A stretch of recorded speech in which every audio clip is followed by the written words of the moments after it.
نحمده ونصلي على رسوله الكريم اما بعد اعوذ باللہ من الشیطان الرجیم بسم اللہ الرحمن الرحیم۔ آج ہم صحیح بخاری کی حدیث نمبر 82 پڑھیں گے، جس میں ترجمہ اور مختصر تشریح بیان کی جائے گی۔ بسم اللہ الرحمن الرحیم۔ حدثنا سعید بن عفیر قال حدثنا الليث قال حدثني عقيل عن ابن شهاب عن حمزة بن عبد الله بن عمر۔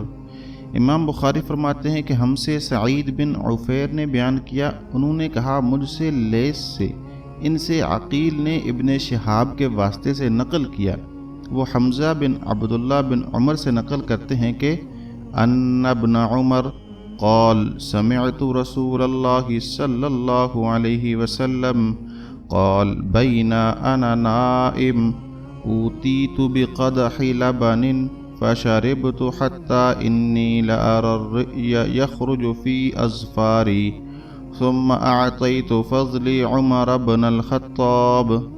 عبداللہ بن عمر رضی اللہ عنہما نے فرمایا، میں نے رسول اللہ صلی اللہ علیہ وسلم کو یہ فرماتے ہوئے سنا کہ میں سو رہا تھا کہ اسی حالت میں مجھے دودھ کا ایک پیالہ دیا گیا، میں نے خوب اچھی طرح پی لیا، حتیٰ کہ میں نے دیکھا کہ تازگی میرے ناخنوں سے نکل رہی ہے، پھر میں نے اپنا بچا ہوا دودھ عمر بن خطاب کو دے دیا۔ قالوا فما اولتہ یا رسول اللہ قال العلم۔ صحابہ رضی اللہ عنہم نے پوچھا آپ نے اس کی کیا تعبیر لی؟ آپ صلی اللہ علیہ وسلم نے فرمایا علم۔ کیا آپ جانتے ہیں کہ دودھ کا یہ پیالہ کیوں دیا گیا تھا حضور صلی اللہ علیہ وسلم کو، اور ناخنوں سے تازگی کا راز کیا تھا؟ آج ہم اس خواب کی حیرت انگیز تعبیر جانیں گے۔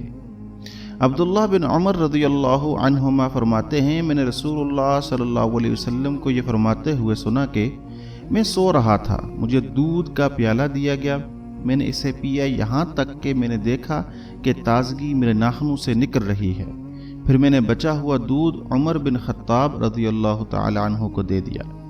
صحابہ نے پوچھا یا رسول اللہ اس کی تعبیر کیا ہے؟ آپ صلی اللہ علیہ وسلم نے فرمایا یہ علم ہے، دودھ علم کی علامت ہے۔ ناخنوں سے تازگی کا مطلب ہے کہ علم آپ صلی اللہ علیہ وسلم کے وجود کا حصہ بن گیا ہے۔ یہ خواب ہمیں 3 باتیں سکھاتا ہے۔ نمبر 1، علم ایسا ہوتا ہے جیسے دودھ کی تازگی۔ نمبر 2، اسے بانٹنا چاہیے جیسے آپ صلی اللہ علیہ وسلم نے عمر رضی اللہ تعالی عنہ کو دیا۔ نمبر 3، علم آپ کے وجود تک سرایت کر جائے تو آپ کی پہچان بن جاتا ہے۔ کیا آپ بھی چاہتے ہیں کہ آپ کا علم ناخنوں تک پہنچے؟ نیچے کمنٹ میں لکھیں اللہم زدنی علما۔ ویڈیو شیئر کریں تاکہ دوسرے بھی سیکھیں۔